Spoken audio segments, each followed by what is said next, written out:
Hello friends, welcome to my channel. आज हम बहुत सिंपल सा टॉपिक मांग, उसके प्रकार को लेकर आए हैं। अगर यह वीडियो आपको पसंद आए तो कृपया इसे शेयर और सब्सक्राइब जरूर करेंगे। तो हम सबसे पहले जानते हैं मांग क्या है। मांग वह मात्रा है जिसे उपभोक्ता किसी वस्तु या सेवा को विभिन्न कीमतों पर खरीदने की इच्छा और क्षमता रखते हैं किसी विशेष समय पर।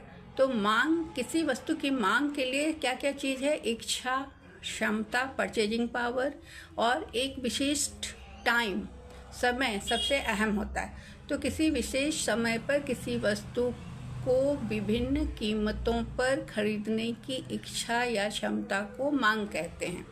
इसे हम एक उदाहरण से समझते हैं कि यदि चीनी की कीमत 40 रुपये प्रति किलो है तो उपभोक्ता 2 किलो खरीद सकता है। वही कीमत बढ़कर 50 हो जाने पर मांग घट सकती है, 1 किलो हो जा सकती है। अब हम जानेंगे मांग के प्रकार। बहुत सिंपल शब्दों में छोटे छोटे परिभाषा से आपको समझाने की कोशिश कर रही हूँ। मांग का प्रकार पहला है मूल्य मांग। मूल्य मांग वह होती है जो कीमत बदलने पर बदल जाती है। मांग का बदलना कीमत के बदलने से जो होती है उसे हम मूल्य मांग कहते हैं, क्योंकि ये मूल्य पर निर्भर करती है। दूसरा है आय मांग, इनकम डिमांड। जब उपभोक्ता की आय में परिवर्तन होता है तो मांग बदलती है। आय बढ़ने पर मांग बढ़ जाती है, आय घटने पर मांग घट जाती है। फिर तीसरा है परस्पर मांग या क्रॉस डिमांड। यह संबंधित वस्तुओं के कीमत बदलने से मांग बदलती है। जैसे चाय की कीमत बढ़ने पर कॉफ़ी की मांग बढ़ना या कॉफ़ी की कीमत बढ़ने पर चाय की मांग बढ़ना। मक्खन, ब्रेड में भी ब्रेड की कीमत बढ़ जाती है तो मक्खन की मांग घट जाती है।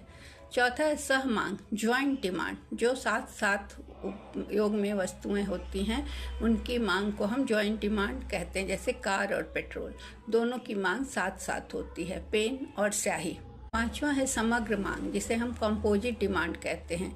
एक वस्तु कई कार्यों में उपयोग होती है तो उसे हम समग्र मांग कहते हैं। जैसे बिजली की मांग समग्र मांग होगी, क्योंकि ये पंखा, एसी, हीटर, कूलर, मिक्सी सब कार्यों में सबको चलाने में काम आती है। तो ये बिजली की मांग हुई कंपोजिट डिमांड या समग्र मांग। छठा है प्रत्यक्ष मांग, डायरेक्ट डिमांड। वे वस्तुएं जिन्हें उपभोक्ता सीधे उपयोग करता है, जैसे भोजन, कपड़े। व्युत्पन्न मांग, इनडायरेक्ट और डेराइव्ड डिमांड जिसको कहते हैं।